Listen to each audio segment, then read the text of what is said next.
শুক্রাণু কম থাকার কারণে যে সকল পুরুষের বন্ধ্যাত্বের প্রবলেম হয়েছে অথবা অ্যাজোস্পার্মিয়া হয়েছে অথবা অলিগোস্পার্মিয়ার প্রবলেম হয়েছে সেই সকল পুরুষের জন্যে আজকে যে খাবারগুলো বলবো সেই খাবারগুলো মেনে চললে বা সেই খাবারগুলো যদি কোনো পুরুষ নিয়মিত খায় তাহলে তার শুক্রাণুর সংখ্যা বৃদ্ধি পাবে এবং সেই ব্যক্তির বন্ধ্যাত্বের সমস্যা চলে যাবে ইনশাল্লাহ।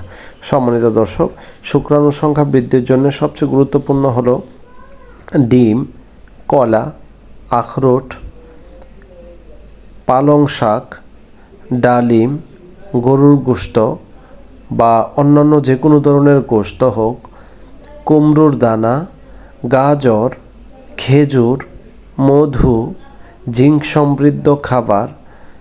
এছাড়া আরও অসংখ্য খাবার রয়েছে। এর মধ্যে আরও রয়েছে টমেটো, মেথি, পালং শাক, রসুন এবং নানা প্রকার জিঙ্ক সমৃদ্ধ খাবার। এই সকল খাবার যেই পুরুষ যত বেশি পরিমাণে খেতে পারবে সেই ব্যক্তির তত দ্রুত এই প্রবলেম থেকে মুক্তি পাবে ইনশাল্লাহ।